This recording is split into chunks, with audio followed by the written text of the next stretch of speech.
Not being rich, I still got shot. Imagine being rich. Y'all got killed. Yeah, 8 out of 10 people you hang with gonna tell. Being shot changed everything because I was down bad for like a month or two. I couldn't walk. It's time for us to leave this alone. Yeah.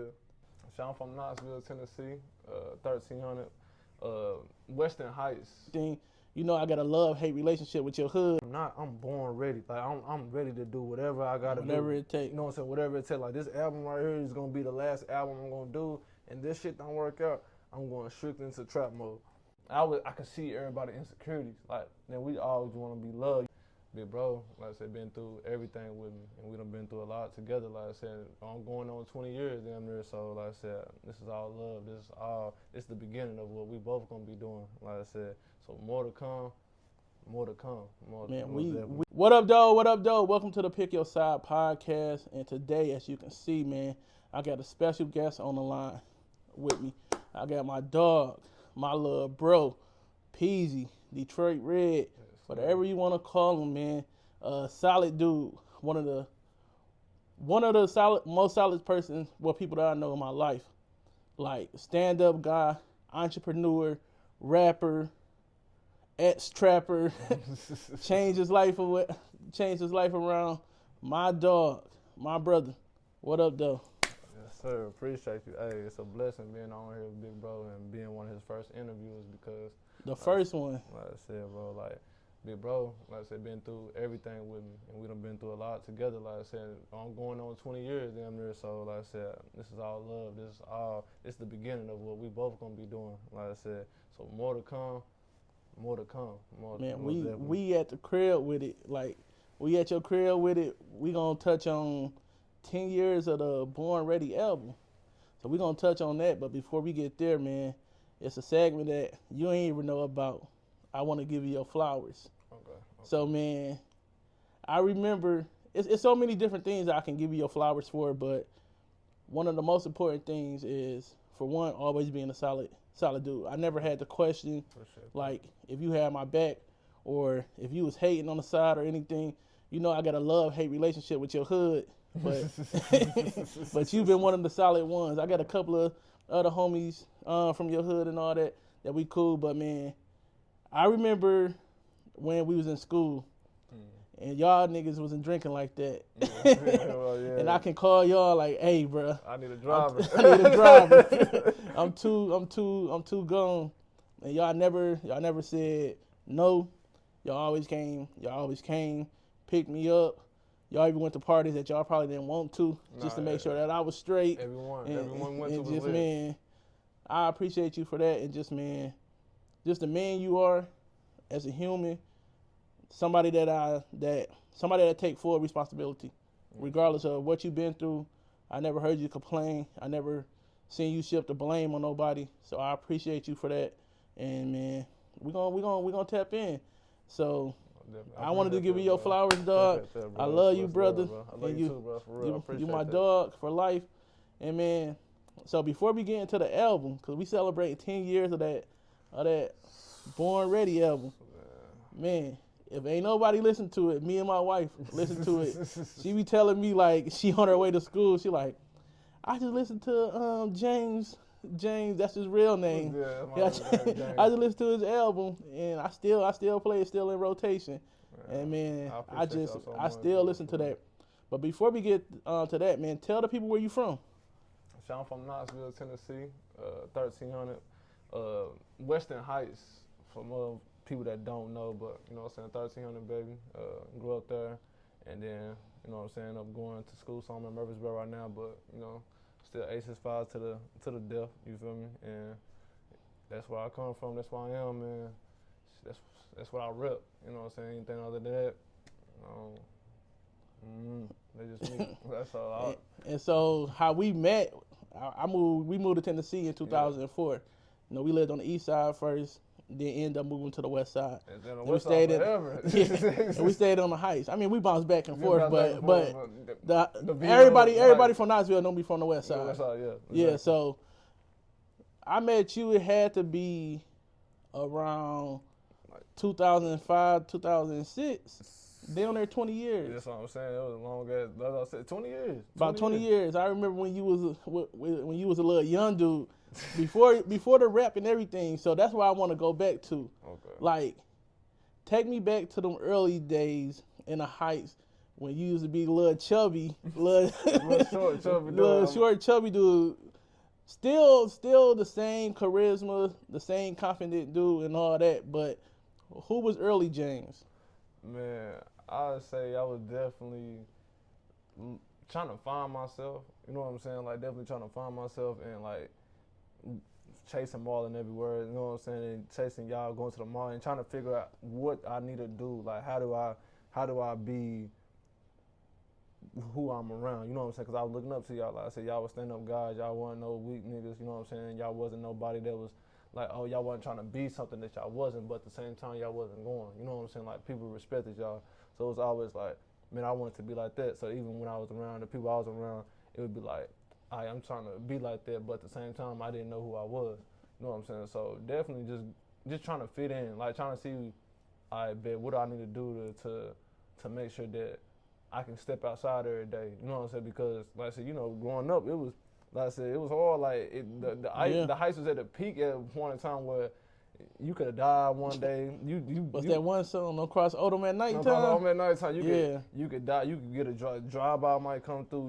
You definitely gonna get in a fight. I don't give a fuck with it. You gonna get in a fight every day. Like and that's uninevitable. You know what I'm saying? So then it's like, don't come outside if you ain't, you know what I'm saying, willing to do what you gotta do to make it back home. You know what I'm saying? So that was more of my mentality. Like, all right, how I'm gonna make it back home without getting home and be like, man, I ain't going outside tomorrow. Yeah. You know what I'm saying? So I feel like that was, if I could sum up who I was at the time, it was more like, all right, how can I get through this and still be me? You know what I'm saying? Mm-hmm. So. And what I wanted to, like, when I say take me back to who you was as a kid, like, let's talk about what was you into, like, what was your early dreams like? Has it always been music or? Nah, basketball. Basketball was my first love, but I always been rapping. Like, I think my first song I ever rapped on, I was like 8 years old. It was with Marlon. I remember the verse too. It was weird, but one day Marlon went to the studio, like, you trying to come with me? I went with him, and I was just in there, and everybody was like, "What you gonna do?" I'm like, "I don't rap. Like, I'm a kid. I don't know what I'm doing." And then Marlon was like, "Man, you could do it, bro. Just try something." And I think one of the first lines I ever said in my life, it said I had an AK sitting on 24s. It was the dumbest shit ever. But it made sense to you, though. It made sense to me, and it was like, man, that was hard. So then I was like, man, I like that feeling. But to me, basketball still is too. Like I said, I even look at music as basketball. You know what I'm saying? Like, I love basketball. Kobe, you know what I'm saying? Kobe being my favorite player, and like the way he lived his life, I always felt like Kobe. Like, I was by myself in a lot of situations. So that's where it came from. Like I said, just having dreams of, yeah, I want to play basketball, but I love music. Like I said, Jay-Z, you know what I'm saying, Tupac, Lil Wayne especially. Lil Wayne is the reason why I rap. I ain't gonna lie. Lil Wayne, his mixtape era is the reason why I was like, you know what, I want to rap. I actually want to do this shit. So I was gonna ask that question later on in the interview, but let's just sit here for a minute. So you was exposed to the studio by Big Bro, and then around the time that's when Wayne was on fire. He was on everybody's song. Everybody was playing on. Man, it was in the song that it was in the time you couldn't turn on the radio and not hear Wayne. Or crazy. The little CD players. The MP3s, MP3s, all that. Yeah. We all bumping Wayne. We all bumping Gucci. I was more of a Gucci fan. Now, Gucci was my guy too. Jeezy, like I said, T.I., all them. Like I said, it was a random time I was listening to all them, but like wanting to be like great, like I'm like, damn, Lil Wayne can't miss a verse. Now, making a song, it was more other people. Yeah. But somebody like, I give you a good 16. Wayne was somebody I was like, damn, bro, I want to be that good one day. You know what I'm saying? Like, to me, he was on fire. Like, I don't know how you do that shit, but that was right there. That was the moments I was like, man, damn, this nigga Weezy is doing some shit that I know I can do, but how can I do it? You know what I'm saying? So it was just more of a curiosity, like a real curiosity. Like, can I really do this? And that happened for years. That from like when I was 8 to 14, I was just battling with music. Like, should I do music? Should I not do music? And then one day I did it. So let's just go ahead and ask the question: who is your Mount Rushmore rappers? We can go ahead since we own where you got your inspiration from, Wayne. Like, you only can pick 4. Okay. So one face gonna have like 3 faces on it. Who is If that? that makes sense. The first face is Tupac, Biggie, and Jay-Z. Them, all 3 of them, I can't say which one I like better. They my number ones. They my number ones. Then I gotta either put Nas. I gotta put Nas right there just because his first album. That just it influenced Born Ready to that Pen Pal. I was influenced by Nas that he did One Love, and that's when I did Pen Pal for Kendrick. I ain't like Kendrick. Somebody like Good Kid, Mad City, one of the first CDs I ever bought in my life. You know what I'm saying? Like, so he just that. And then 4, I'll have to put Wayne. You know what I'm saying? Because like I said, Wayne just went. It's not who Wayne was. It was just the rap, his rap. You know what I'm saying? Because I know Wayne ain't no gangster rapper. He's nothing. He was nothing that he was talking about. But the way he can make it sound so good, it was like, that nigga cold. Like how can a nigga that's not a street nigga sound like a street nigga? Yeah. You know what I'm saying? That was what. And then Wayne just, man, I'm telling you, around that time, it's just like he couldn't miss. You know, you had to pick your side between Gucci and Jeezy. But Wayne was just, everybody messed with Wayne. Everybody rocked with Wayne. So yeah. The Gucci mixtape is inspirational too. Cause I said Gucci is one. Gucci was dropping. The reason why I did so many mixtapes. He influenced that. Like he influenced the dropping mixtape shit. Cause I was like, man, I got so much to say, and that's what Gucci was dropping. Everything back to even Waka Flocka. Yeah, Flocka James had an era behind Flocka. We went to a couple of his concerts and everything. Met him in person, solid. That nigga had a good 3 solid years. I ain't gonna lie. When he couldn't. I just watched a video of him at in Nashville at For real. Barstool, still jumping in the crowd. And all that, nigga that Flocka James mistake was crazy, fam. Like it was like he couldn't. Them Brit boys couldn't miss. I ain't gonna lie, Young Thug came through it at that time. Them niggas couldn't miss. Yeah, that was like our little. We was getting older, like we really outside. Yeah. Even though like not saying that we wasn't, not like glorifying anything, but we was just being like at this point. That was just our environment. We seen stuff and we was into stuff. You know, I used to fight all the time. Yeah. And all that, but we started seeing some. So did you know at an early age, like, what was your way out? Did you think it was going to be basketball, or did you think it was going to be the rap? Or was it just a rap just for fun? Like, I'm just doing this just to do it. Honestly, though, I could say, and it sounds backwards, but I never thought I was going to make it to the NBA or be a rapper. I wouldn't even that. To me, and it cliche as it sounds, I knew I was going to sell drugs. I thought I was going to do that for the rest of my life. Because that's what my pops did. That's what my uncle did. That's what everybody did everybody around us. You know what I'm saying? So, like, to me, it was like I said, even going to school, like I said, you inspired me to go to school. Because at first, that wasn't on my mind. It wasn't being like, oh, I'm finna go to school and do this with food. If it wasn't for music, I would have never went to school.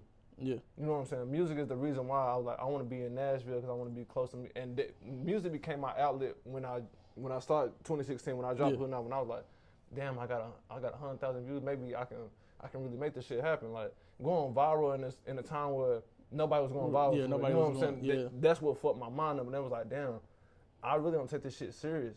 I didn't take it serious, but when I took it serious, I feel like when you want something so bad, it runs faster. Yeah, it runs way faster to you. And I took music too serious to the point where it was like, I'm going to do this. When there was so many other things I could have been doing too at the same time. It was like you was already laser focused, but you haven't figured out everything else that need to go with. So you just worried about putting the music out, making the best songs. Mm-hmm. You wasn't focused on the business side of thing, not social media, because there was nobody doing social media. Like for real, we'd get on there, talk to some girls or something, see where the party's at, where everybody at, but nobody was using social media at that time for like promotion, putting yourself out, being consistent. So we ain't had a blueprint, ain't like nobody around us was telling us. So yeah, let's just touch back on the part when we was talking about our environment, like what we was exposed to, where we come from. I know you said that you ain't think about going to the NBA, NFL. Well, college or anything. I wouldn't college or nothing. I wouldn't think about none of that. And it's crazy, like when you just talk to somebody that ain't coming from that environment, a lot of people can't relate to that. So like when I was a kid in Detroit, I had dreams to go to the NFL, play, so I could be on Madden, play with my cousins. Because even though I grew up in that environment, I was able to be a kid. and I did kid stuff. Yeah. I still use a scrap in Detroit too. Don't get it twisted. I've been beating people up everywhere I go. But my parents and them, they allowed us to be kids. Yeah. Like when the family grown ups, affair. when the grown ups was in the room, we downstairs or we outside playing football all the time. So I did have that dream. Mm-hmm. But when I came to Knoxville and we started coming to the heights and everything, I lost passion for the sport when I came to Knoxville because I ain't playing with my dogs that I grew up with. Yeah. And that's what depressing. I sat out a whole year playing sports. Then when I get on the team, everybody had their favorites. Like Fulton was bullshit. they had their favorites. I hate Fulton. And then as I mature and look back, I wasn't putting in the work they was putting in. But like, a lot of people had help that we didn't have though. Yeah, but I can be real and say, man, I remember when I went to Fulton, like from 8th grade to 9th grade, that whole summer we just smoking, selling weed, and I ain't even no smoker. Yeah. When I'm with my cousin Vino, we smoking Black and Miles. Oh, yeah, I ain't smoke weed. Lungs up. Yeah, I ain't smoked weed until my senior year, 420, my senior year. Oh yeah, smoking blacks at a young age will fuck you yeah, up. so when we get to practice, they handling me. I'm keep coming back. I was like, man, they been working out all summer. These niggas strong. I ain't get it, dog. So you ain't got the lungs. That's all it is. But around that time, I learned how to shoot dice when I was about 8. So we gambling now. Yeah, at this point, we making money. Yeah. So I'm telling the coach stuff like, man, I'm finna sell weed to your players. And that's how I would like to say, you know, food, and that's all we do is shoot dice at food. Shoot dice. Trap in the bathroom. Yeah. So we grew up in that environment, like how the name of the podcast, Pick Your Side. I picked my side. I thought I was gonna be a street dude. I thought I was smart. I thought, all right, I can sell a little weed. I can go to school. I'm a volunteer at the Baptist Center. I'm gonna cover it up. So my whole time, I'm out there mud trapping. Like I know they see Shannon see you in different rentals. And yeah, different rentals all the time. Like, who cars are that? Oh, that's my uncle car and this and that. But for real, like when we coming from that environment, you seeing it all the time. That's why I say exposure is real. So that lead me to like, we out there. I done graduated, and I see my brother get locked up. Teacher ended up calling me a day later, like, hey, did you go take this test? I been suspended 50 times and all that. ACT trash and all that. I go take the test for the community college. Yeah, because like I said, you went to Pellissippi first. Yeah, your story is crazy, bro. I went there, and I didn't even want to do it, but I ain't gonna lie, I didn't want to go to jail. I remember you used to walk. Yeah, I just walk, catch the bus. You go to that subway. We ain't had Uber or nothing, so I walking, catching a bus. My mama ain't had to work. And then you got that Crown Vic. It was over with. we upgraded to pills when I got the Crown Vic. Like I said, we're not glorifying it, but I'm just telling y'all, like painting the picture of it. So even at that point, I don't even think he was like rapping for real. No, I remember you picked me up from school one time and I drove in your Crown Vic. Yeah. So I would do little things like I went to school and I only stayed in school because I met some white boys that bought pills. I'm like, they paying double what they paying out here. Yeah, and I ain't worried about that. And I never paying 6, they paying 12. And I never was a street dude, so I never. I just want to get money. You're a hustler, bro. And then so like the reason I'm telling the story, and it may sound long-winded, because I'm trying to paint the picture. Like around the time when you dropped this first album, you had started rapping a little bit, and I'm like, oh, he cold. You and Phil, what's his rap name? Vision. Vision. Yeah, you and Vision. Yeah. And I'm like, oh, they got something. Yeah. And I was like. Then y'all had all y'all little homies. I'm like 4 years older. We had like the whole hood at that everybody point. Rocking with y'all and all that. So I'm like, they good. And I'm like, I'm going through what I'm going through. And you came up to me one day and was like, bro, I look up to you and Quill. Came up, bro, I look up to you. Like you doing I want to be like you going to school. You on the mission, bro. Because like I said, my big brother got locked up. My little brother, we all know he going to school. Yeah, Jay all that. So Jay smart as hell. I was in the middle. But you smart. You smart. I was smart, but I still wanted to be. You had school smart and street smart. Yeah, but I still wanted to be a street dude because I'm like, I'm gonna make all this money, cover it up with a job and all that. And that's exactly how. But that's the thing though. When people don't realize in the hood, you got routes you take. You either a robber, you a hustler or you just a hood nigga. You know what I'm saying? Like, and like I said, we chose the hustling route because that's just what we do. You know what I'm saying? A lot of niggas can't hustle. A lot of niggas can't hustle. Yeah, I ain't got the heart to kill nobody. But like, we ain't, like I said, I ain't got the patience to try to sit and rob nobody. You know what I'm saying? Like, I'm not doing all that. To me, it's more of a let's get this money. Let's get some money and do something. So that's like when I went to school, I ended up graduating. Yeah. And I ain't never visit MTSU or nothing. Yeah. And I'm riding through the hood. I'm like, I come knock on the door. Hey, Miss Stella, James can ride up to school with me. Yeah. I'm just gonna go sign this lease to this apartment. I was like, let me expose you to something different. And then around that time, that's the first time we listened to the Born Ready. Like it wasn't even done. It wasn't even mixed or mastered. But you put me onto some songs. But I ain't gonna lie to you though. Nah, I'm gonna show you this what happened when you did that. I think that was like 20. I think it was the summer of 2015. 2015, yeah. Summer 2015. So I wouldn't even rap at the time. At that time, I ain't gonna lie. When you had first pulled up, and when did that one song that I just sent you the video? When did you drop that? I was like 14. I was young. So okay, yeah. When me and you and your cousin went to came up here, yeah. At the time, I ain't gonna lie to you, like that's the time my granddad had just died. I was selling crack. Yup, and I was like, nah, yeah, I'm not finna let you know. Yeah, dog. You heard about it. Yeah. And we kicked it the whole way there. Yeah, and I was like nah, that ain't the route, dog. Yeah. And even when you did come up here, I told your ass to leave that alone at the crib. We'll touch on that later because that's in between of the Born. So I got my timeline off. But you wasn't even rapping, but I seen where you was going. I was trying to rap. Yeah. I was trying to rap, but I wasn't. I didn't have a studio at the time. Yeah. Because it's a studio. That's why I met A4 and did Hood Novel and stuff. But at that time, like I said, I remember that day, fam. You was like, you trying to come up there with me, and I was like, man, bet. But I was like, man, I got money to make though, bro.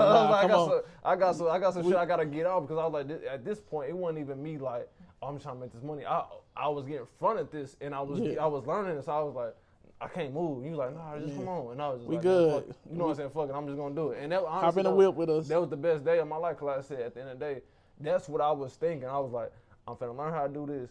And then I'm finna up on it. I'm finna up on it. Because I was like, to me, it was like, what else am I going to do? Like, you know my North Side condition, but we ain't had no fathers growing up. I ain't had no father, no male figure in our career where everything we had to do was like, nigga, you got to do this now or y'all niggas going to drown. You know what I'm saying? So it was like, fuck it, let me just, you know what I'm saying, do something. And I tell my wife all the time, like, if it was you, James, and Bingham, Terrell, I say, if they wouldn't have told me that, I definitely would have been dead by 25 or in jail. But like I say, I wasn't no street dude. Yeah. I'm just from the hood. We a product. I just wanted to sell my weed, drink my liquor, do what we do, make some money. Not even to get fresh to help my mama and them out because I'm like tired of seeing my mama struggling and all that. That's on our mind every day. You know what I'm saying? But when you really look at it, like, was we really helping them out? Like we helping them pay bills, but we really add. Yeah. At the end of the day, we can say we helping our mama out, but we going down to Jay on the corner, grabbing all the fake shoes. I had a fake rollie at the time. Weed, taking trips. Like I said, I remember you like, man, I'm finna go for a couple of days. Like, where the fuck is you going? Yeah, I used to stop at Cincinnati and lose all my money in the casino. Like, I done went down there. I supposed to be down there 2-3 days. I done lost everything. Uncle calling me, where you at? About that. I'm on my way back. Come on, I got enough to re-up. But, so around that time, like, exposed you to that different environment. Because I heard it, like, people telling me, like, man, little bro them out there tripping. I say, I'm finna get them to come up here because I had seen something different. Mm-hmm. Like, we used to tell ourselves lies and stuff like we ain't know no better. Like we ain't know nobody in college. UT in Knoxville. we was going on campus to beat up white boys. We used to beat up white boys, crackheads and all that. But no, we going down there to talk to them, but to sell drugs to them. Exactly. Where we could have just had a lot of selling on UT campus. Yeah. And that's why I said. But that's the thing though. UT wasn't accepted. People gotta realize too though. UT is very. They don't like in-house niggas. Like they don't Yeah. like the niggas from their crib. It's The more Memphis locals, niggas. the You know what I'm saying? locals. The locals. They don't like the locals. They want Memphis and niggas. you can't blame them because let's be real. We treacherous. We going down there. Yeah, we beat them They up. fighting and all that. See, I ain't take it to UT. I keep it in a. On the strip. Yeah, no, not even on the strip. I wasn't fighting on the strip. Yeah. I told you, I ain't trying to go to jail for nothing. Nah, I went to jail that one time, and I'm just sitting there like, I'm not trying to be in here with all dudes. Man, we used to But- run from the strip all the Yeah. time, but that was just what Your brother used to walk from West Town Mall I all the way to did the it, crib. I did too. I did. Yeah, y'all Like I used to said, be we wild. used to be wrong to tell you, but it ain't But- nothing else to do in Knoxville when you that young, Yeah, bro. but we, like I was saying, we used to lie and say we couldn't find the information out because But we we could've. ain't want to. We could have went on there So and be like, man, let's be cool instead of just like, oh, let me serve you. You know what Yeah. I'm saying? Type shit. So. But that's when so back to when I brought you up to school, because I know this is what it's gonna do. Like, man, come on, we gonna go to these apartments. It's gonna be some girls out there, and come on, just see something. So took you out there. We spent the day. I think we hit the mall, Nashville Mall, That was Opry a funny Mills. ass day, fam. G was with us. G kept saying my neck hurt. Yeah, my neck. I'm finna rest my neck. I say, bro, hop in the back seat if you finna go to sleep. And you hopped in the front. You know, me and G grown. You still in high school. Come on, bro. We finna go down there, and we just kicked it. And then so We went to when your cousin crib too. TJ. TJ, yeah. Yep. And so He stayed in Antioch or Nashville or something. yeah, he stayed in Madison. Madison. Okay, yeah, it was somewhere. Yeah, we pulled up out there, and I was like, I'm finna trap up here at school because he up there. I'm finna go ahead and grab something. But Dude, that whole day, I was like, man, bro, this day is funny. as yeah, hell, we just bro. planning out everything. But okay, so when we get back, but you said that's around the time when you start creating, because I'm trying to see what headspace you was in before you put this album out. Okay, so when I got back from that, I was already working on, like I said, even at that time, I was going through different studios. Like I had been at different studios, and when I go to a studio, I record with them, and then the next day I hit them like, they can't come back. One nigga got robbed, the other nigga stopped answering, and then it had a point in time where I couldn't find a studio for nothing. And I was like, dude, I got an urge to drop this tape called Bittersweet, but that's my first project ever was Bittersweet, and that's what Hood Novel was on. So I was like, man, I got this song, but I ain't got nowhere to record it. So I met Afa, and when we came back from that trip, like I tell you, I was trapping. Then I had like 1,000 Roxys. I came up on a lick, and I talked to Ronnie and his mom. I was like, man, find somebody that can get these out because I don't really sell pills. I don't know what I'm doing.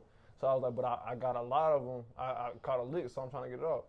Then the dude named Afa came through, and I was like, man, your money good, you know what I'm saying? Because I get the whole thing. He's like, yeah, nigga, my money good. I do music, you know what I'm saying? I got equipment. Like, he was just saying some shit. So when he said music, I got a studio. I was like, you got a studio? I was like, how much you charge an hour? Like, man, I charge like 40 an hour, this and that with through. So I got his number. And I was like, all right, bet, I'm finna go there because I'm like, I hope that his studio don't go left. Because at that point, if his studio went left, I was gonna quit music. Because I kept meeting dead ends where nobody was showing me nothing. So then I worked on Bittersweet that whole 2015. Then I dropped Bittersweet 4/19/2016. I dropped the tape, and it was like nobody knew about this and that was through. Then I dropped Hood Novel. That's when that's when it went up, and that's when Fort and them was playing. They was going in the tournament too. And they started listening to the tape, and they was like, man, you should do music for real. What the woo? And everybody in school was like, man, we want to do a music thing. They trying to start some shit like that, and I was like, y'all think I should do music for real? Like at that point, it was like I was doing music because I wanted to, but then when I was seeing the reaction, I was like, is that when like E and T was? Yeah, and they was E&T? dissing. They was on some. They was on some weird shit. Cause E.T. was on some. This was before that because like I said, me and Phil used to be like, man, we are recorded. We trying to record. And they be like, nah, y'all niggas ain't on our level. This and that with the woo. And he was like, but y'all can listen to a CD. And I was like, we ain't on your level. I was like, give me the CD. And I threw his CD out the window. And he got mad. He got mad because I was like, we were asking like, damn, bro, can we get in the studio? And they're like, nah, y'all niggas not good. But y'all not. And we like, I'm like, Phil, bro, you keep letting these niggas talk to you like that. At this point, I'm getting mad because it's like, y'all not even that good. Like, y'all, full love y'all, but y'all not that good, bro. Y'all not that good to me. I don't care what everybody else feel. So you know, like, I rocked with their albums. Yeah, I still rock with. He just can't. You ain't even on social media. So I ain't got no. that's one thing we gotta work on. You gotta get on social media, but or you gonna be a local Murfreesboro artist. I ain't trying to be that, but that's the thing though. Like You ain't gotta. Wherever you think you gotta be, you ain't gotta be. You can just show up, show them the process, put the music out, put your videos out. But I ain't gonna lie. You ain't gotta be all on the internet, just like I'm this rapper, super rapper, all that. Just show them you gotta share it. How they gonna hear it? This what I'm doing though. I ain't gonna lie to you. I got a marketing plan where for the tape. It's only for the tape. Cause like I said, after this mixtape, I'm not being like when I tell people I'm retiring from music, I'm not gonna be a solo artist anymore. I'm gonna be a songwriter. And if somebody want to do a feature, I'll do a feature with them. But now I'm trying to focus on songwriting and being an executive producer, like behind the scenes, because to me it's like I feel like I fail so much at this music stuff that I know how to win. Yeah. And I know how to be a coach instead of like, you know, certain people, man, some people are great coaches, they were just bad players. And I wouldn't even say I was a bad player, but it wasn't in my cards to be the player. You know what I'm saying? So now it's like, I learned so much doing this music. I done been in so many different rooms. I know what I did wrong. I know what's wrong. I know what ways I didn't. I know also that it wasn't meant for me to do that as well, but I was like, I don't want to do secular music no more anyway because my life is changing. So now I want to I got all these songs and I want to sell them to somebody or help them out because at the end of the day, it's like, I write music every day. Like it's not a day to go by that I don't write music. Like I got notes that I take out an hour every day and just listen to music and write. You know what I'm saying? Like that's just something I still do to this day. Even though I'm not fully invested in music no more in the sense of I'm an artist.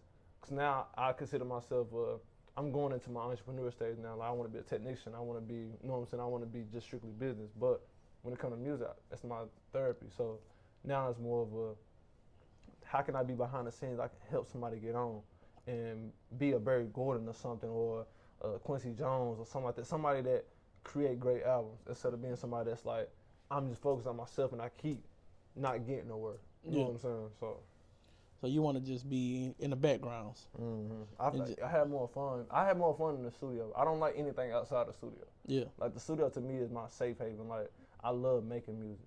All the other shit, I love performing though too, but all the other gimmicks, you know what I'm saying? I love doing music videos, but just trying to keep up with the Joneses, I don't like that. It's not something that I love doing. It's weird to me. So that's why I don't care about social media no more, because I'm not trying to convince you to watch me no more. Just if it's good, if it's not. Yeah. Okay, so even with that, so how you gonna attract the artist without being on the social media marketing, or like you ain't got to do your music, but what's your strategy to getting that artist that you can push or you can develop, or is it somebody that you see, you ain't got to say their name or nothing, like you just looking out like you got this talent in this and I know if I put this battery in your back you could take off? I mean, honestly though, I feel like I got a lot of people I don't work with that I know for a fact I can push behind them. Like for instance, I'm gonna say that name too, like Ray Woods. Like Ray Woods is my brother, you know what I'm saying? Yeah. But he cold. He just be needs somebody. snapping, he man. just needs somebody that can, you know what I'm saying, guide him. And like I said, when I'm around him and when I'm guiding him and telling him like, hey, we gotta do this, he performs like crazy. You know what I'm saying? Is he on the tape? Yeah, he on the album. For You know sure. what I'm saying? So like I said, Ray Woods is definitely somebody, my brother. You know what I'm saying? I definitely want to invest in him and see him be great because I know he just need a good somebody that he could trust and be like, all right, he know the game. He ain't gonna mess me up. He ain't gonna try to, you know what I'm saying, finesse me. For sure. So him, this artist named Zan, she from Memphis. She was on the MTSU Rock. She got a beautiful voice, bro, and she good energy. She don't, you know what I'm saying. She smart. She not on no thought and trying to get things around. She don't smoke. She don't drink. She just get straight to the music side. Yeah, that's what's up. I definitely want to help her out.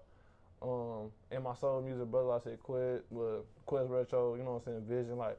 The people that I know, you know what I'm saying, I know for a fact I want to help them out. So you want to just build your team up that you already get, that you're you already comfortable and you already know like where they lack at in certain areas, or not even say lack at, because I don't want to say that they lack, but just say if I add this onto what y'all already doing, because y'all already doing great things. But if I put this on you from my experiences and me hitting my head, this ain't gonna do nothing but give you a better chance to take off. And we all know, if it's meant for them, if that's in God plan for them to blow up, it's gonna happen. So you more onto the management side, which you know, I'm supporting you, whatever you do, rapping, anything. You put me on, that. I'm gonna be on the album. Yeah, I had to though. Look, I had to though. You doing y'all motivation? think Birdman talking that talk? I'm finna be getting on people's stuff just talking. I can't rap. I can't even rhyme cat in the hat. If it wasn't for Dr. Seuss, but my whole life, like dog, I feel like we won a Grammy already, and I don't even know if we put it together yet. But I sent you a voice note. It's the death note. That's what I'm saying. Look, yeah. And this is what it works like, bro. That's what I'm saying. You a motivational speaker, bro. And how I feel like is if I can give back and I can help you out any way possible. If this album blow and they like, who the fuck is that nigga? You gotta, you know what I'm saying? You got a tour. You know what I'm saying? Yeah. Like I said, I told Core the same thing. I was like, bro, I'm gonna put you on every project I do. You my brother, like, so you can pass to your kids if you need to, right? You know what I'm saying? Like, to me, it's more of that showing that love. I got my mom on there, I got my brother on there, family. I want the family on there. Where it's like, it's no outsiders on the tape. Before we get too deep into the new album, I want to touch back on the old album, and there's a couple of songs that I wanted to point out.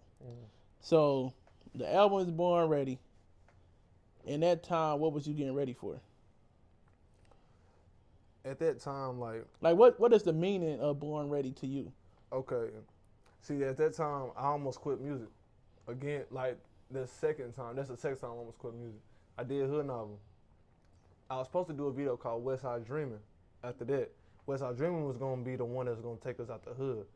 But a lot of shit happened where the director lost the video, and then the person that was on the song with me, they didn't execute their part of the video. You know what I'm saying? So then I was like, I bet. So I dropped another tape. I dropped Can't Stop, Won't Stop at this point. And this is 2016 going into 2017. I met Devin, and Devin was like, bro, we need to do another, you know what I'm saying? We gotta do a tape together. I was like, all right, but I'm already working on a tape. Yeah. I need beats for that. I need to see what you can do because yeah, you know what I'm saying? We cool, you got some hard beats, but I need to know how we gonna vibe together. Yeah. So we did a couple songs together, dropped another tape. So then after that I was like, man, let me shoot a video. I shot this video called Macho Man. Macho Man didn't go well. So it was like, bro, I was like, this point I was like, man, I'm gonna try one more video. If I don't get this video done, I'm gonna quit music and I'm born, like I'm strictly, like I'm going to the trap mode. Like I don't give a fuck what happened. That was my mentality was, if I can't do this music, I gotta make some money some way, somehow. So I did one video. It's in that video I did on campus. I hate that fucking video, but it's this song. It was when I had the Tennessee Jack. It was. Yeah. I know what you're talking about. I don't remember it. And I hate it. I just wanted to test the song. I was like, man, I don't care what song it is. I'm like, I'm just hit this video. It worked, and I was like, all right, let me see if I'm gonna do this shit. I'm like. But at the end of the day, if I'm not, I'm born ready. Like I'm ready to do whatever I gotta do. Whatever it takes. You know what I'm saying? Whatever it takes. Like this album right here is gonna be the last album I'm gonna do. And this shit don't work out, I'm going strictly into trap mode. So when I did Born Ready, it was more like, I'm gonna put my all into this. Like I'm 19 though at the time, so my all is so little. You know what I'm saying? Like in a sense where I got 19 years to put into it. But it was everything that you knew. Like I'm finna give it my all. If I feel what, I'm gonna go back to the hood and I done survived this, so I'm gonna figure out a way. I tried. You know what I'm saying? That's all it was. It was like I told my story, and if anybody like, why you doing what you doing? I tried, and I didn't make it. You know what I'm saying? So, like I said, after dropping that, like I said, y'all motivated me to do more music because when I got the reviews from y'all, and I was like, bro, this hard. I'm like, man, I'm only 19, bro. I don't feel like Nas, man. I don't feel like how they're doing. But when I listened to the tape, I was like, damn, as a young age, I was talking about some real shit. You know what I'm saying? I didn't understand that I was talking about some real shit. I was just talking about what I saw. You know what I'm saying? So now when I look back, that's all we can talk about because, like, even then, like 2016, social media was brand starting. new. Yeah. It was starting, but it's like you had to know somebody to be on social media. It ain't like we was seeing. For real, like somebody to get on the like Apple Music and all that other stuff. Like we wasn't thinking about that. Nobody knew about that shit. And that's what Phil told me about that. He was like, but ain't nobody. He said you the first person in Knoxville to get on digital platforms. I was like, fam, I hadn't knew about it for so long, and I was fighting to do that because I was like, if we do this, Knoxville gonna be on because now it's like we could promote something instead of SoundCloud. You know what I'm saying? And this and that. That's what everybody was on. Niggas calling you a SoundCloud all-star. Like niggas.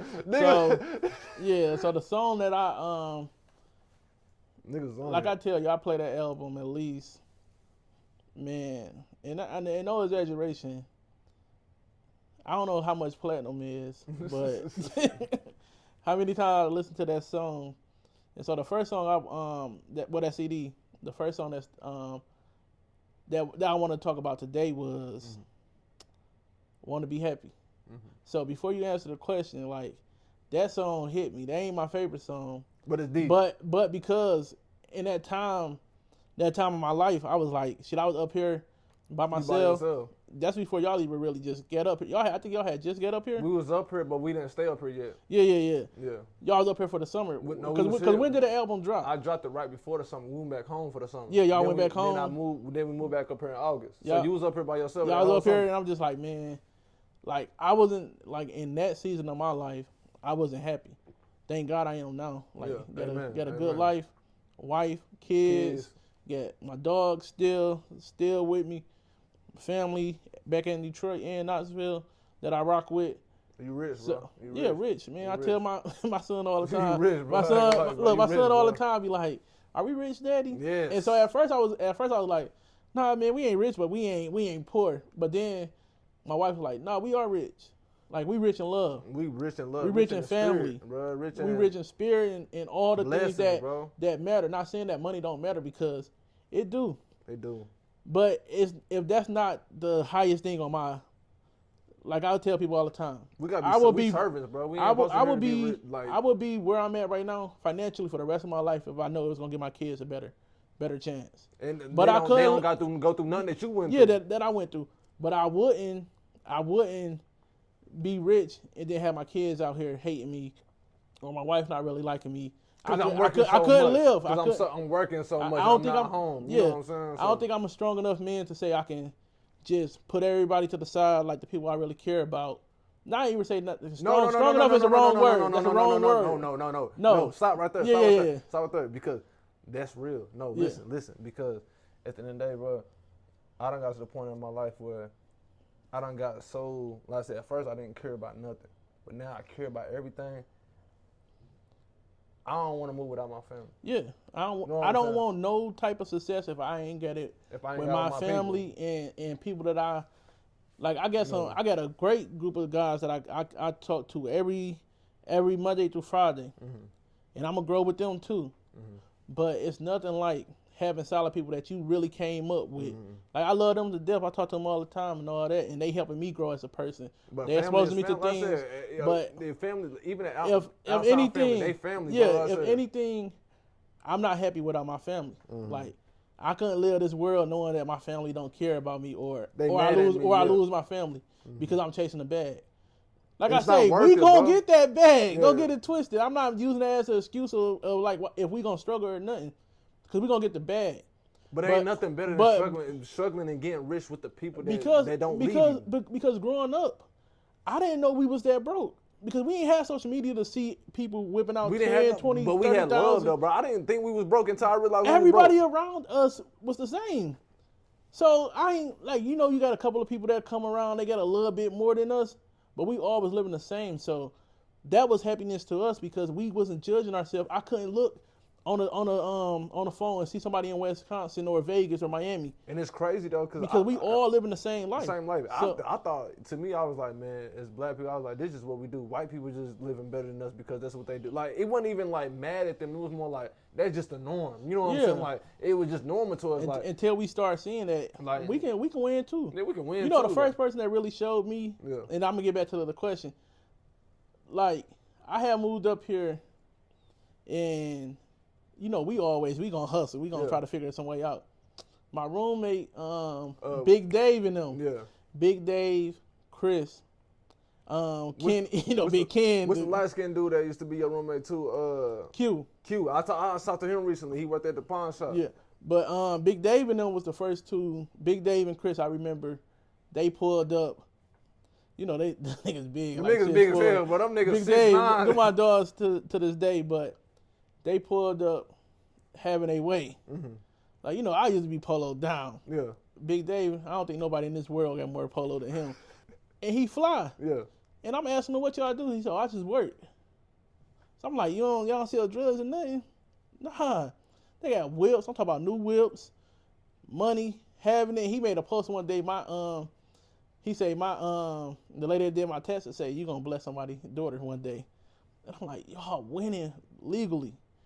That's when I really knew, cause I was still up here, like I wasn't selling pills or nothing no more, but I was still hustling on the side. Like just finessing, do what you gotta do. And they ain't go to college, and they was just showing like you can win with a job, and to see that from somebody your age, like it's plenty of other people that we seen that was older than us, but to see somebody that was our age, we never taught to work hard. And I was just like, if they doing that, I can do the same thing.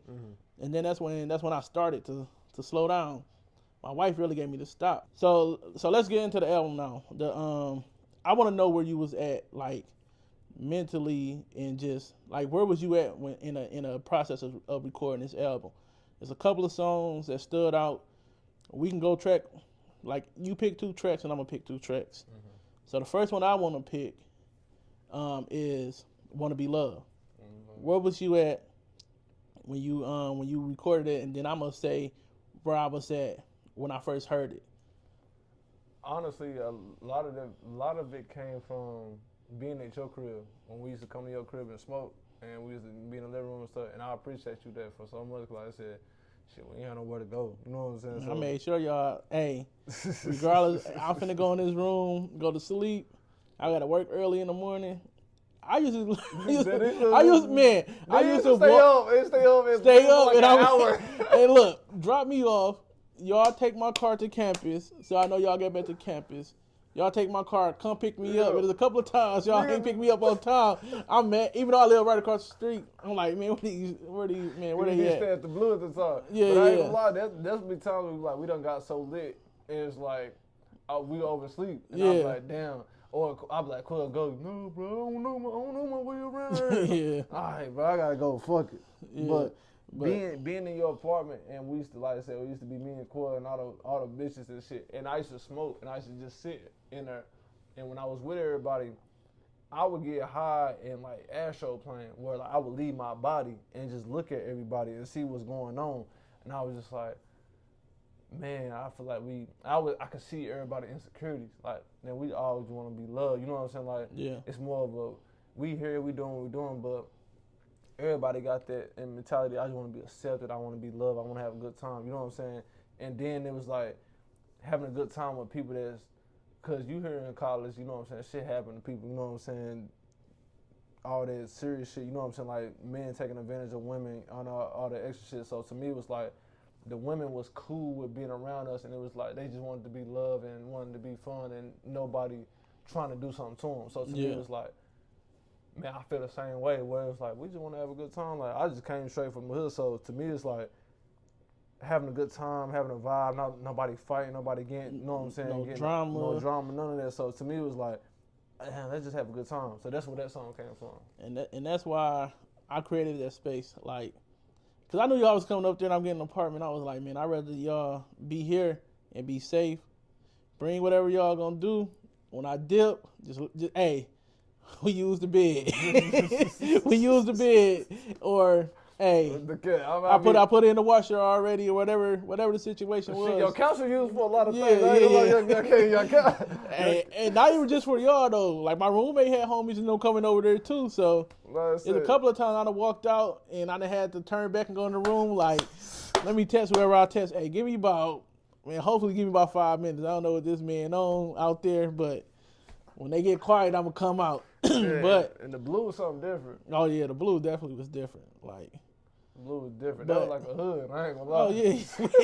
Man, we just had parties out there. My dog Kirk, that man was crazy.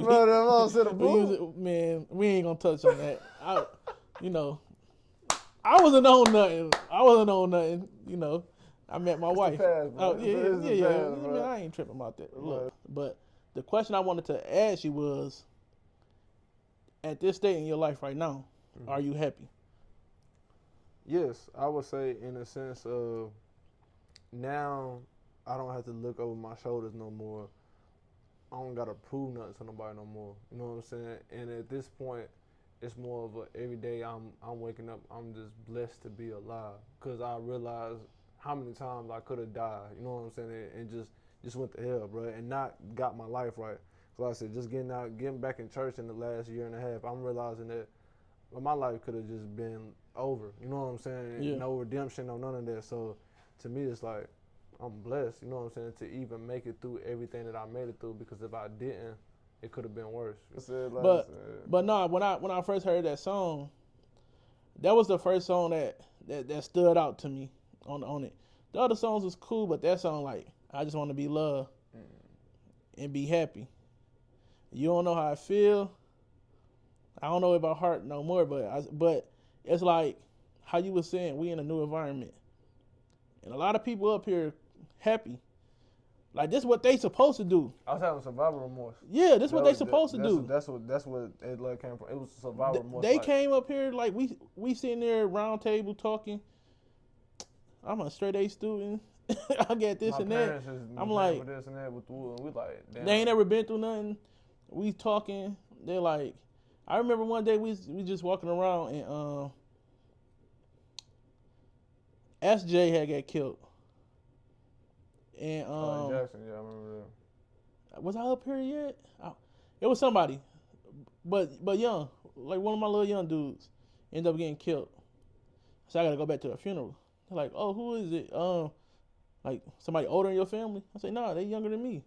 So they're like the people we was around, they ain't never really been to no funerals unless it's like old people. So in that time when we sitting around, like, yeah, we having fun, but I really got into like, we live in different lives. Yeah, we live in different lives. So I can, like, shout out to all my homies that I met up here. Josh, Kurt, Deja, Jackie, Shala, Quetta, Nene, all them. D, all of them. Solid human beings. But they ain't come from where we come from. So some of the stuff they be talking about, I used to be sitting there like, and that's cool and all, but man, we out here. And at that time, I was like, like you said, a lot of survivor's remorse. And that song came, I'm just sitting there listening like, dog, am I really happy? Like, I should be happy because I'm in a different environment. I'm in school. But I feel like I left a lot of people behind. Because we was having our way, and it was just us. You know what I'm saying? So and I was like, but there's a lot of people that's not there. And so that's what got me to the second song, the Pen Pal.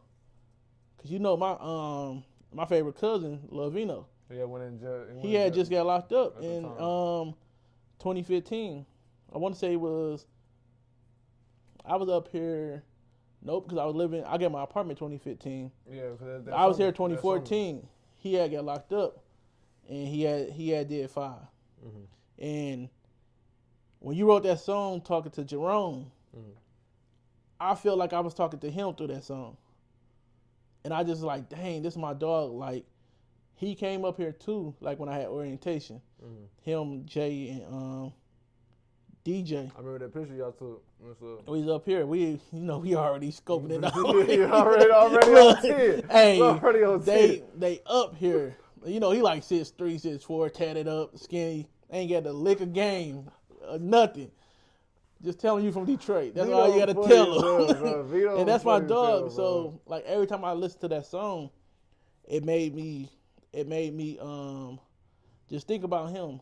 And so that's why that's my favorite song, because that's my favorite cousin. It just put me like, that song helped me not to like just go get all the way out there. Because I ain't never want nobody to have to write me from jail. Like I'm writing them from jail and all that.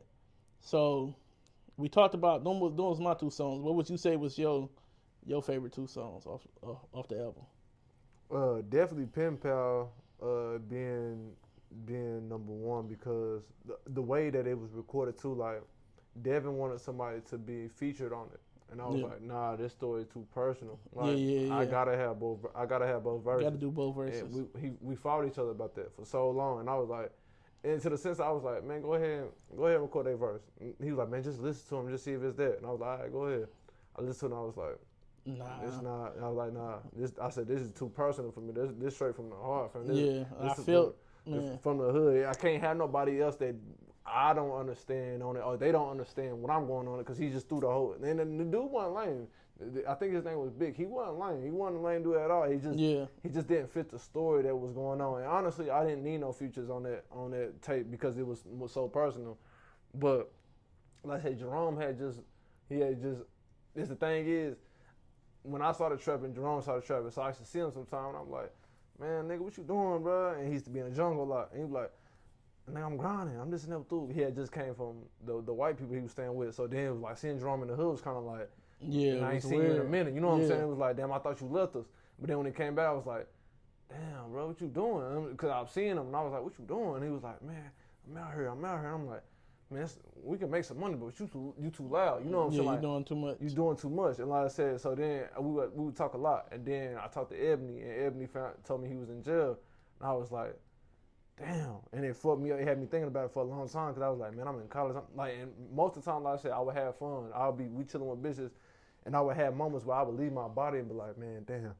Everybody in the crib ain't got a food card that I got. You know what I'm saying? They don't got a plug where we just smoking nonsense. Like, and I'm just survival remorse. All that. Because you Pan Pal was one of yours, and then you want to touch on like the Born Ready, like what inspired that song, and why that was one of your favorite tracks. Yeah, go ahead, touch on that.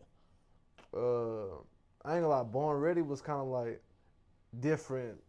I ain't gonna lie. And I wrote all three of them verses at different times. Like that time, cause like I said, when you like, man, I took you out some clubs y'all ain't want to go to. Nigga, you ain't gonna lie, you showed us an experience, man. Oh yeah. Like, what I'm trying to tell you, like, and niggas don't know, like, nigga, you don't take Keith. You know what I said? Like, you was, you know what I'm saying? You was the reason why we was getting in the clubs anyway, because you like, man, hey, fam, I got this much. I'm trying to pay for my niggas to get in. So like, they ain't 21, but they with me. And that early experience to me was like, damn, like. Man, we getting into the club through the back door. Like, we ain't got to wait in the line. You know what I'm saying? Like, and no lines was, cause Tay Keith and them had it popping. And I didn't even know who he was. And you was telling me like, man, you got collab. I'm like, bro, I'm just here. You know what I'm saying? Like, I'm not understanding. And then that's another stand-up guy I met up here, Tay Keith. Yeah. Like, super solid. Like, I tell people all the time, people be sending me their music. Like, you know Tay Keith? I'm like, I know Tay Keith. I rock with Tay Keith. I send him a message, check in on him every once in a while. But I never had his number. Yeah. I just hit him up like, hey, I got a bottle 1800. I got this bottle. I'm trying to bring it in. Can you see if your homies will bring it in? But he always was a solid dude. I see him on campus. We can kick it. Yeah, shout out Red Cup too. You know what I'm saying? That whole that was Red Cup. But nah, they wasn't Red Cup, but they used to go to parties too. They was First Flight. First Flight, yeah. First Flight. Shout out Red Cup. Man, shout out everybody up here. All them, but they ain't gonna lie. 2016, I don't know when it started with y'all, but 2016 and 2018 was like some crazy ass times. Yeah, we had some. Yeah, the Burrow was on 10, bro. I think 2018 might have been my last time going to the parties, and I was strolling with the Qs, and yeah, I was wild. I was wild then, but guys, that time we was in the apartments over there. That's when y'all had your own. Y'all had your own apartment and all that. We was lit every day. Yeah. You know what I'm saying? That's what I said. So that right there, like I said, that song right there was inspiring for me. Just like being around, you know what I'm saying, y'all, and just like, man, I wanna. This how I felt when I was in the car with y'all and we lit as hell. And I'm like, man, this is how I'm feeling right now. You know what I'm saying? Yeah. Like this. And that's when I started drinking, like I said, because I ain't started drinking until around you. But then after that, it took me years to actually, like, I drink. You know what I'm saying? Because after that, like I said, shit, we got pictures with nigga. We was lit as hell that bitch. Lit. I remember before we go to the next one, we was at a TSU party, and you like, man, I got this. I'm going to drive. I made this man pull over at the gas station like, dog, you ain't finna kill us. Look, I ain't even get that drunk this night, but we was lit. Yeah, we drove from TSU homecoming down there. But the song that I thought you was gonna pick, but I'm kind of glad because it'd be a smooth transition to the in between. Yeah. Okay. So. And it'd go back to what we was talking about earlier when I told you, don't be up here trying to have the trap booming. Trap booming too. Trap booming. I remember, I sent Quill a message. And I told him, everybody that said they're going to do something for you, probably one or two people out of them are going to do something for you. Come up here, get you a job or whatever. But you can't expect everybody to do something. They celebrate you right now, because not even because of you. Because of what you because of them. Like, oh, this my son or this my, and I'm not even talking about Quill no more. I'm just talking about just people in general. This my grandbaby, this my niece, this my nephew. This me trying to bring the praise to them. Like this what I produce. So I told them don't get that expected. That's a conversation I had with Quill. I sat there and told you, dog, I know what you finna be on. Nah, big bruh. Nah. I tried though. Look, I nah, tried. bruh. I'll say, look, I work at the KUC. I can get y'all on. I ain't working there no more, but I know the people that work there. They ain't want to hire me. And you was like, nah, big bro, school. So it's a perfect transition to like when I was telling you like it's time for us to leave this alone. Yeah. But this man come up here, booming out the dorm. So let's touch on that because now we want to talk about the in between of when the album out is getting everybody rocking with it. They're listening to it. Yeah. You had a show. Y'all did a couple of shows. Soul in the City. Yeah. And so, y'all did one in Knoxville, and y'all had the little, y'all had the talent show. I still got credit card debt for that. You seen the video. Look, I'm like, man, y'all supposed to be rappers, dog. They got booths over there. Y'all got booths over there, and I was like, what y'all doing? I said, how much the booth cost? Like, look, bro, I ain't gonna lie to you. I said, come with a bottle. Hey, we need this booth right here. And they're like, it costs this. I ain't even had the money. Swipe the credit card. Man, but we got it that night, bro. But we gotta come on now. We there. We gotta. But that's inspired that song. That's what I'm trying to say. Born Ready. That's why I said that right there was like, because like I said, once you did it, I was like, man, fam. I was like, nigga, I should be doing it. I was like, I ain't gonna lie. Like I said, when I first got up here, I was like, I'm gonna be on school. Nigga, that food money ran out, that refund check ran out, and I was like, because what happened was for the whole first semester I didn't trap. Like I said, we just smoked. I found out who the plug was. I was just smoking. Yeah. Then when we went back to Knox for the winter time. You go back for the winter break, and I was just like, cause I cannot go back up here and depend on that food shit no more. I was like, I can't get a job though because then my whole day would just be full, and I won't even be able to enjoy this shit. You know what I'm saying? So I was like, I gotta do this shit. Cause to me it was like at that point I was like, everybody smoked weed. Yeah, everybody. You know what I'm saying? And the only thing what really got me into it though, because everybody didn't have Cash App. That's when Cash App first started. 2017 is when Cash App got created. Yeah. So niggas like, bro, I ain't using that Cash App shit. And I just looked at the mark and I was like, if they don't use Cash App, I'm gonna use Cash App, and I'm gonna just take their customers from them. You know what I'm saying? Because at the end of the day, it's like, niggas gonna go to jail anyway. So let me just let me make the most money out of it possible instead of being like, no, I'm not gonna do that. And that's even when it came to like recording a video trap booming, and I pulled up to the court, and I was like, I'm gonna be in this scene with y'all. But I ain't trying to be in that. But when we went to their apartment, niggas pulling out guns, weed, and all that, and I'm like, nah, bro, I can't be in this part. Dap it up. Hey, let me get my car keys. These Sosa had a job. Yeah, let me go get my car keys because that's not my image. I don't want to. Man, I was always quiet with it, and I was just sitting there like, and not gonna admit, I wasn't at that point. I wasn't because I didn't know better. So now instead of me telling you like, hey, leave that alone. Yeah. Now I'm giving you tips like if you gonna do it. Yeah. Do it this way. Don't be loud. But get like 2 or 3 people because that's what I'm doing. I'm putting it in the vent up there. But then my roommate, I knew he was dipping like, no. He ain't smoked, but he ain't from that type of life. So I knew if somebody was walking in there, he might just go ahead. Hey, they got something up there without them even knowing. Yeah. Dogs are sniffing around. They don't know where it's at. Hey, I don't know who that was. I don't smoke. I could pass any drug test in this world. But that's our mindset that.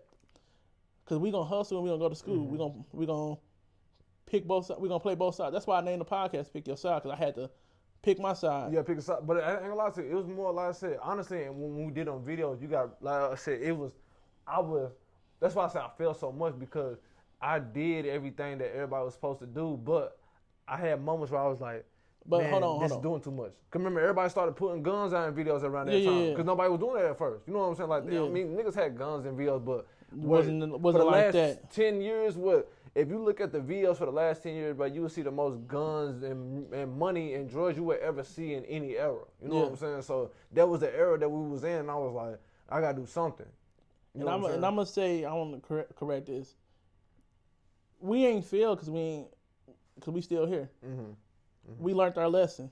It wasn't meant for me to do it though. Yeah, it wasn't yeah, meant for me. It wasn't meant for me to be in the industry, and I thank God for that. So I wouldn't even say I feel I got saved. We ain't I got feel saved, yeah. I got saved from the bill. Cause Diddy was out, and all them niggas was out. You know what I'm saying? That's why I said I thank God every day. Like, I ain't make it to the industry because this shit breaking down. But even that, we ain't worried about what they got going. They do. They've been doing that. That's them. They've been doing that from the beginning of time. Yeah. But I just don't want to get like I said. That's what I think about in life now too. I'm like, bro, I thank God because it's like people don't realize too. And my pops always told me this. Everybody got a price. You know what I'm saying? You say what you won't do, but you put $1 million. Put $1 million on the table in front of somebody. And that's how like I look at it. When people sign on the deals, you come into a hood. Now, I ain't never had nothing. Nigga, you got $1 million on. What? I'm signing this deal. Cause if you leave, what the fuck I'm gonna do? I'm broke. How can I have $1 million? I don't care. I'm not even finna read this. I'm finna $1 million. Give me that money. And me at 21 with $1 million, I wouldn't be here today. And that's what I'm saying. That's why I say I thank God because, bro, I know so much would have happened. Yeah. Nigga, not being rich, I still got shot. Imagine being rich. Y'all got killed. Yeah. It would have happened. And then it could have been somebody close. Or been in prison. You give us that $1 million. Nigga would have flipped the bag. What? Nigga would have flipped the bag. Would have flipped a couple of bags. That's what I'm saying. Nigga would have flipped a big bag.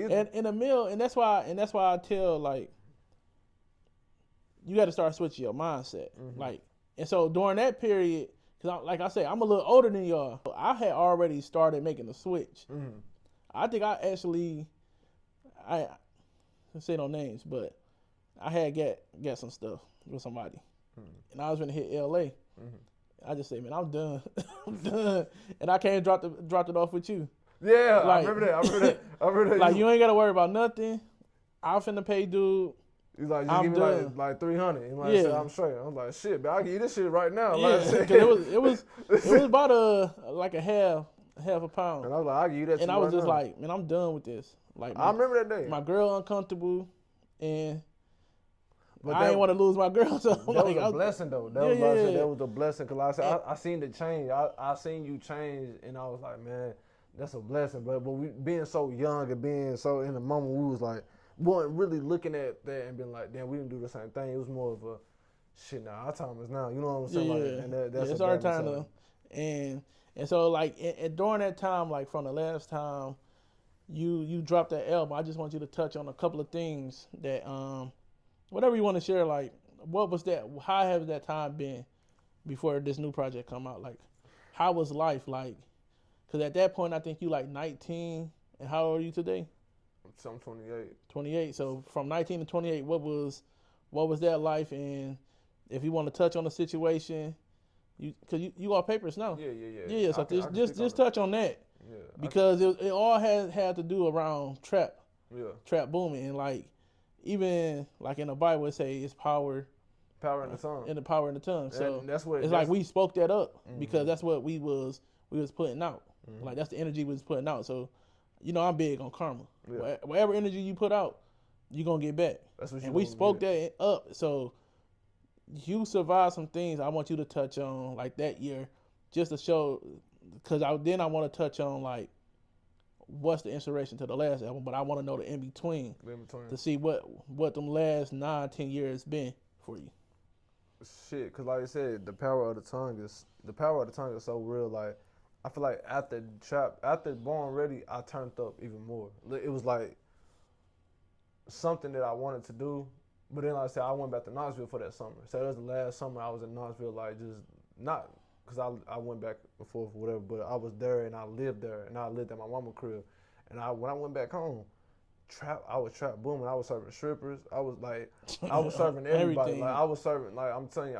I was getting them calls like, man, get this boy back up there. Like, I'm talking about wilding. From 19 to 21, my everyday process was just trapping. So to me, it was like after that trap booming, I trapped in the summer in Knoxville. But when I came back up here and I met a plug from Cali, that shit was a wrap. Yeah. So it was more like, this when I dropped High Times. And High Times to me is still like, I love Born Ready, but High Times is my favorite mixtape because that's when I feel like I was in in a prime of not caring about nothing. I was just more into smoking weed every day, making money, fucking different bitches. You know what I'm saying? And to me, it was more like I was just living life. And even though it's bad, you know what I'm saying, it's bad now. But at the time, I was like, I had most fun doing that tape. I've never had fun doing music besides that tape because it was every day we was in the studio smoking blunts. It wasn't even like, man, I gotta write this album every day. I was going that bitch and just saying shit. Just vibe out. So in that sense, it was like, from that whole year, for them whole two or 3 years, I just got up. I just went up more. I just like see myself like doing a lot of shit, getting deeper into the game to the point where like now it was like I wasn't even just serving weed no more. I was serving Xanaxes. I was serving Benadryl. I was serving anything. lean. You know what I'm saying? I was doing anything to make $1. I was having different guns and stuff. So at that time it was more like, and I dropped like mixtapes between then, but it was more of a, man, I just got a lot of energy in my body. I got a lot of shit I want to say. So I'm like, fuck, I'm just recording. I'm dropping mixtapes, and then people be like, man, you ain't, where that Born Ready at? We need a Born Ready 2 or something. I'm like, I ain't even in the mood to do no album right now. I'm just trying to get on. At that point, it became desperation. Like, I was doing whatever it takes to put everything I was doing into music, and I was trying to prove that, you know what I'm saying, this is my real life. I'm not, you know what I'm saying, beside I'm not none of that. And then, shit, I got shot. And that changed everything. That being shot changed everything because I was down bad for like a month or two. I couldn't walk. You know what I'm saying? Yeah, I remember me and wifey pulled up. We sitting at the crib, just got there finna eat, chill, and I want to say Devin called, or Quill called, somebody text, James got shot. We dropped everything, hopped in the whip, and just pulled up to see you. So you get shot, and you say it changed everything. So in that time when you was sitting down and you couldn't really move, what was your day-to-day then? It was a dark time. Like, I was thinking, because at the time when I got shot, that's when I went on the run too. Yeah. I went on, like, the police, because when I got shot, Devin told the police what I was doing. So then now they was like, okay, you got shot because you a drug dealer. You know what I'm saying? So now they wanted me to turn myself in. And I was like, nigga, I'm not finna turn myself in. What the fuck? Like, that's just not, I'm not finna do that. Y'all gonna have to catch me if y'all can. But I'm handicapped at the time. So you can't really, it ain't hard to catch you. Like, so it ain't hard to catch me. But if I feel like I had a decision to make after I got shot, I either could have took the wheelchair or I could have took the crutches. And to me, the wheelchair was like, I'm gonna be sitting like this for a long time. If I take these crutches, I had no choice but to learn how to walk quickly so that if I do get arrested, at least I can be on my feet in prison. You know what I'm saying? Instead of not like being handicapped. And I feel like that's one of the worst things you could do. Like, your leg ain't working, niggas gonna do anything to you. So my mindset in them days was like, I need to get dark as possible in my head. Like, I need to get evil because whatever is coming after me, I have to meet it with that same energy. Yeah. So before you get me, I gotta. Yeah. You know what I'm saying? So like I said, I used to have days I laid in the bed and I couldn't move. Like I said, feeling like a cement brick was in my leg because I just couldn't move my leg. And I would sit there for hours smoking. And I'd be like, and that's where I got to smoking real bad too. I would just smoke because I don't want to take painkillers or nothing. I was just smoking and I was just like, this shit finna get real. I was like, nigga, I'm not even 21 yet, but this shit finna get real. Like, if I got shot at this point, I'm on a run at this point, I might be finna die. So I might as well just get ready for whatever's gonna come. Yeah. Which is the wrong mentality to think of when you. But it's real because, like when I make this quick. Like when I was living the life that I lived, I never thought I was gonna see over 25. Me too. So I lived my life to have the most fun, do the most everything, until I'm like, dang, I'm 25. I made it. You know what I'm saying? I made it, and I was like, and that's a weird feeling too, because I'm like, oh, so I'm free and I'm here. What do I do? And then God blessed me and put my wife in my life. So that slowed me down. But that's how I decided to leave. But so at that time, you just sitting there, just darkness, and we can tell like it's just in the conversations and everything, and it's just like I'm turning up more, which end up leading you to actually getting locked up. And so when you got locked up, I still think the situation crazy that's how I knew you wasn't thinking right. Because the way you got locked up in the situation, like how they get to the apartment and found the strap. But I'm gonna tell you, I was like, this man could be in his right mind because I know you and I know you think like quicker than that and smarter than that. But so then you did that. So go ahead, you go ahead. And you know what? And go back to what you said earlier. You was like, man, I put the stuff in there, but if the police come in here, this dude going without even telling them that it's up there. So you got to think about who I live with. Uh-huh. So when they pulled me over, if they wasn't at my crib, I was never gonna go back to the crib. But they was already at my crib. So I didn't know they was already at the crib. I'm thinking they was already. You just led them to the crib and then they found the strap. No, they look. It was like 7 detectives. It was like 3 cars that they watched me leave. Okay. They was like the detective told me everything. He said they reported me leaving, and they had to figure out a way to stop me because they had no reason to stop me. Yeah. So when they stopped me, like I said, the detective came from my crib. Because they had me in handcuffs for a minute. He came to the crib and he was like, we already at your house and we finna go in there. So whatever is in there, you know what I'm saying, we on that. And you got to think about who I live with. The only nigga I know for a fact that wasn't going to say anything, and not even say the only nigga, but I know for a fact like Ray, Quill, and Mondo weren't going to say shit, but I don't know what's going to happen once that door opens. You know what I'm saying? I can't be like, oh, they gonna be solid. Cause I tell them all the time, 8 out of 10 people you hang with gonna tell. You know what I'm saying? So like I said, to me it was more like they were like, man, we at your crib. It's like we could take you in right now, but we're gonna go in your crib. We're gonna find something. And I'm like, no, just take me to my crib and whatever y'all find, I'm gonna take full responsibility for everything, so that nobody can snitch on me or nobody can blame you for. And not even that. If they got somebody in the room. And them people, and they was like, man, what does this nigga do on a daily basis? Everybody knew what I did on a daily basis. Yeah. So they gonna tell them what I do. They gonna tell them what's going on. So now that's a whole nother conspiracy, a whole nother charge that I don't need because of another witness. Instead of me being like, just give me my charge myself. Take it to the chin. Take it to the chin and whatever. Because he told me, like, straight up, he came in the room, he was like, you gonna take everything or you gonna give me somebody bigger than you? He was like, because you know for a fact you doing 3 years off the, he's like, minimum 3 years. And I was like, shit, go ahead, bro. I was like, I understand what I'm doing. I'll take this responsibility. I knew what I was doing. I knew this when I was 15 years old. I knew what was gonna happen.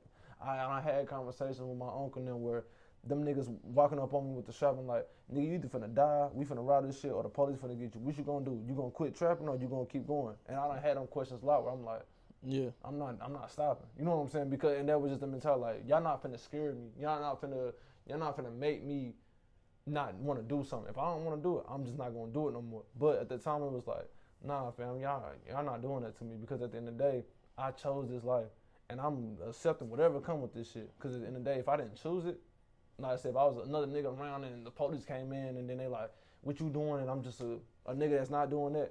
Hell no, that ain't my shit. No, fuck that. You know what I'm saying? I'm not snitching on nobody, but I'm not taking no charges. Yeah, I ain't taking nobody charge. If it's my shit in there, and I know it could be worse if somebody get in that interrogation room and make my situation worse than it could be, I'm straight, because I ain't going to snitch on myself, but I would take full responsibility for whatever I got to take responsibility for. So that was that. Yeah, and that's what I was like at the beginning when I was giving you your flowers. Because you took that on the chin. Like, can't go to school no more. And you never, I ain't going to lie, I was hurt. I was disappointed because I was just like, not even like disappointed, because we know what come with the game. But I was more hurt, like, dang. Like, because I was doing well, bro. Yeah, like, you was I had a doing 3.5. good. Like, and I was when like, everything happened, I had 3.5. Like, I this was already in situation, everything. because we hold on to, we brought our environment up here, basically. Like, we left that environment, came to a place where we just supposed to grow to become better people. And like I said, you only 21 at that time. So ain't too much you could tell a 21-year-old. Like, I was like, I want to say, I probably had just gave it up probably like 2-3 months prior to that. So it's just like, he gonna figure it out. And I seen the way you was moving. I'm like, ain't no way. But you took accountability from that. But I just feel like you get out. You got like 4 years. I had 6 years probation. 6 years probation. but you finally you walked that down. Amen. Walk that down. November 15th. You know what I'm saying? Yeah. So November 15th, walk that shit down. So you got that out the way, but in that, I feel like even just listening to the tapes you put out in between that, I just felt like your heart, like how it was on this first on the Born Ready, your heart wasn't in it the same. It wasn't. So what did them years teach you on paper? Because you were just limited to what you can do. You know, you can't hang around certain people. You can't be certain places. You can't even leave the state. I can't do shit on video. I can't be a rapper that I want to be. You know what I'm saying? Like, and even though, like I said, even though at the time I was still doing what I was doing, but I had a lot of like I said, a lot of restraint. You know what I'm saying? So to me, it was like, man, I'm just doing it. At this point, I was just doing music. Like I said, it was for desperation and it was for therapeutic because I felt like it was nothing else that made me happy. You know what I'm saying? Like, it was nothing can make me happy. Being in a relationship can make me happy. A job can make me happy. Playing basketball. Like, I stopped playing. Nigga, I stopped watching basketball, playing basketball for about 3-4 years. Like, I ain't watched this shit. I ain't do nothing. Like, I was living life like depressed as fuck. But it wasn't even in a bad depression. It was more of a, I bet. I need you to sit down and change your way. Let God burn you in the dark so you can shine bright in the light. So it was like days where I'm like, man, fuck this, bro. What the fuck? Like, I could be in Cali, I could be in New York right now, I could be in Miami really making some money because I'm really good at, you know what I'm saying, connecting with people. But it's like, man, you gotta be patient, you gotta chill, you know what I'm saying? Like, and to me, honestly, I'm glad everything happened because if it didn't happen, I probably wouldn't have made it 25. Or I wouldn't have made it 25 alive. I would have been in prison for a very long time. Yeah. So, like I said, to me, I don't got no regrets on how that shit happened. Like, I appreciate God for doing everything he did because I promise you, it made me a better man. Like, oh yeah, for sure. If I could do it again, I don't want to do nothing again. You know what I'm saying? Because I feel like life, once I'm done with this life, I'm trying to go to heaven. But if I had to do it again and do it the right way, I would do it the right way for sure. For sure, definitely. Like, I would just focus on school if I had to. Yeah.